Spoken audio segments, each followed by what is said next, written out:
niya, kaya lang yun, nagkakaroon siya ng bar lines. So dati dinala ito sa akin mga 1 linggo na yata.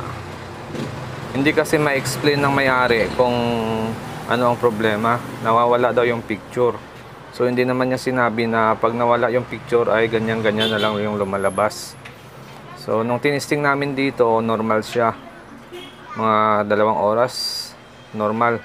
Kaya ginawa ko, pinauwi ko muna yung unit. Pinatesting ko pa ulit sa kanila. So ngayon, binalik ulit sa atin dahil talagang ayaw na daw siya bumukas. Bumubukas man, lumalabas lang yung logo tapos magsha-shutdown.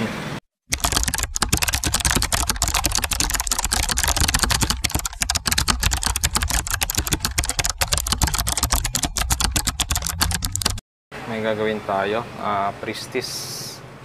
Nasa 43 or 42 inches. Ang problema nito ay power on natin. Okay, nag-power on na siya. So lumabas naman yung Prestige niya, kaya lang yun, nagkakaroon siya ng bar lines. Yan yung model niya, Prestige. Smart na rin siya. Ang sukat nito ay 43. Tapos ito ay unang sira pa lang, ano. Yan, unang sira pa lang niya. Hindi pa wasak yung selyo nito. Yan, o. Okay, so nabuksan na natin yung unit. Bali, yan yung kanyang mainboard. Tapos, mayroon siyang Picon. Okay, so ang issue nito ay nagbabar line siya. So, try natin maghang ng isang ribbon. Check natin kung may display or wala. Okay, tanggal muna tayo ng isa. Okay, isa muna. Tapos, saksak natin. Try natin kung magkaka-display ba ito kahit isang side lang ang mayroong signal. Okay, so nag-on na siya. Ayan na. May ilaw na siya. Check natin kung may display. So, mayroon siyang display, ano? Yan, may display siya. One side lang ang nakakabit na ribbon. Ibig sabihin, gumagana ito kahit isang side lang ang nakakabit na ribbon niya. Okay.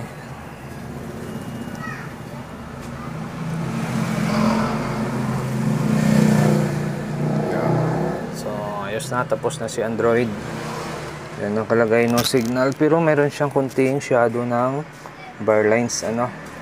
Meron siya parang nagba-bar lines. Okay. So, tanggalin ulit natin. Kabit natin yung isa. Kabit natin to. Yan, kabit natin to. Tapos, tanggal natin ito. Yan, ito tanggal. Ito naman kakabit. Titingnan natin kung magkaka-display ito. Pag itong side na to ang kinabit natin. Yan. So, nakahang ito. Ito nakakabit. So, try natin kung may display itong side na ito. So, ito ay walang display, ano? Blanco siya. Yan, no? Yan, blanco. So, positive na. Positive na yung side na ito, yun yung may problema. Tapos, yung side na ito yung buo. Okay? Bunot natin. Tapos, kabit natin tong side na buo.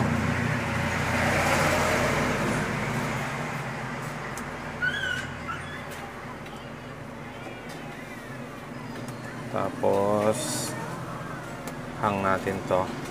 Ngayon, hahanapin natin ngayon dito yung clock signal. So, makikita nyo dito sa buo, nakalagay dito yung ating clock, no? CK1 hanggang CK6. 1, 2, 3, 4, 5, 6. Okay. So, titrace natin yung signal na yan kung saan yan pumasok. Kung saan dito sa pin dito. Tapos, sa kabila, ganun din.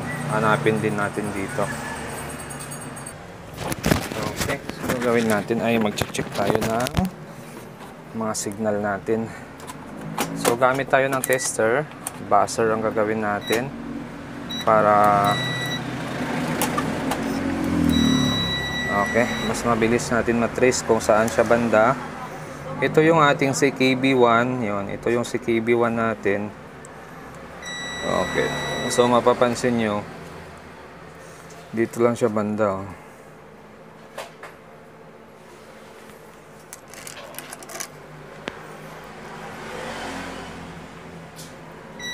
Okay, so ito yun. Okay, so check ulit natin. Dumating, medyo busy tayo ngayon. Ito yung CKB1 natin, tapos tutok tayo dito. Tingnan natin kung saan dito. So ito siya. So lagyan lang natin ng tanda. Yan. Yan si CKB1. Okay. So sunod natin si CKB6. Ito. CKB6. 1, 2, 3, 4, 5, 6. So ito lang banda.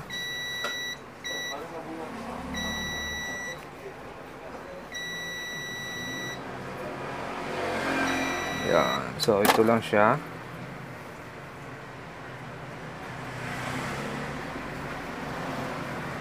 Yan. 1, 2, 3, 4, 5, 6. So ganun din yan sa kabila. So lipat tayo sa kabila. Ganun din ang gagawin natin.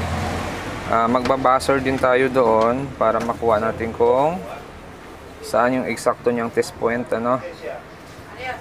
Para sure tayo na yun lang yung matatakpan natin, or pwede din naman lumagpas sa pagtakip.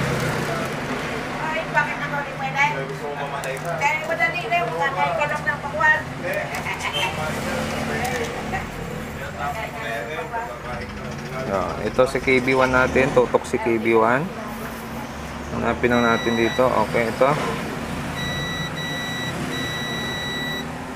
Tapos tatandaan natin.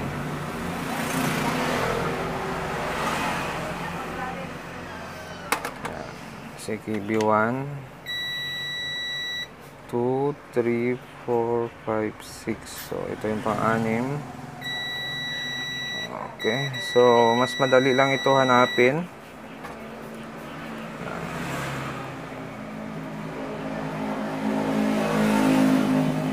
Okay, so yan na, nakuha na natin yung clock signal natin. Bali yan yung ating clock signal. So bibilangin lang natin yung mga ngipin dito ng ating clip sa ribbon, tapos magbablock tayo sa ribbon kung ilang ngipin yan bago tayo magblock ng 6 pin. Okay. Okay, so ito na, medyo marami ang dumating. Naudlot-udlot yung video natin. Okay, so ito, nag-block tayo dito. Yan. So binlock natin dyan ay yan, kita pala, no? Yan, mula doon sa pinakagilid to 4, 6. So yung pang 7, yun yung ating clock 1. Tapos 6 yan hanggang clock 6. Okay, so try natin ito kung lalabas yung display nito. Kung talagang clock signal lang ang problema nito, dapat lumabas ang display nito ng normal. Pero kung may problema pang iba ito, maaaring hindi ilalabas yung normal na picture nito. Baka mag-protect pa siya. Minsan kasi protect, may mga sunog. Minsan naman may mga humido. Pero ito kasi lumalabas pa yung logo nito eh. Kaya lang nagsa-shutdown yung display natin. Okay. So try natin ito. Okay, saksak ko lang. Titingnan natin kung magno-normal ito. Okay, nag-backlight na siya. So wala. Ayun, no. Flicker siya, no. Yan. So nag-block tayo. Flicker ang lumabas. Okay, so ginawa natin dito ay nag-adjust tayo ng blocking, ano. So bali ang binlock natin dito ay 3 pin lang. Yung pin ng ayan, oh. Mula sa gilid 1, 2, 3, 4, 5, 6, 7. Yung 8, 9, 10, yun yung binlock natin. 8, 9, 10 na pin. Kasi pag binlock natin lahat yung 6, pag sinama natin lahat ng 6, hindi siya nagno-normal. Gumagaspang yung screen niya na nagkakaroon pa rin siya ng bar lines. So try natin mag-adjust ng tatlo muna, yung 1, 2, 3 na clock 1, 2, 3 ang binlock natin. So try natin ngayon, titingnan natin kung magno-normal, kasi yung mga ganitong problema minsan hindi nakukuha sa blocking lahat, minsan naman nakukuha. So mapapansin nyo ay yun, lumabas yung kanyang logo, ano, Prestige. So yun yung binlock natin, CKB 1, 2, 3. So pag sinama natin si 456 ay nagsha-shutdown or nagsha-shutdown, nag-aano siya, nagkakaroon siya ng bar lines or hindi maayos yung kanyang picture. So ginawa natin, ang binlock lang natin dito, yan, ito, yung clock 1, 2, 3. Yung 456 hindi natin binlock yan. So nag-block tayo dito sa side na may problema, kasi itong side na to ay good. So hindi tayo nag-block dito, dito tayo nag-block. Mula dito 7 pin, 8, 9, 10, yun yung binlock natin. Okay, so naputol na naman yung video natin dahil may kumuha ng unit. Okay, so yun, no. So makikita nyo ay okay naman yung screen dito sa side na ito. Tapos yung side na yun ay yun yung buo, walang damage yung side na yun. Pero itong side nagkaroon siya ng damage. So nung na-block natin yung 3 pin, si KB 1, 2, 3 ay nag-normal siya. Okay, so obserbahan na lang natin to, titingnan natin kung tuloy-tuloy na yung unit na ito. So kung magtuloy-tuloy to ay maaring okay pa yung ating screen, no? Pwede pa. Okay, so ito na, bali pa-final test natin yung press test natin. Saksak ko lang.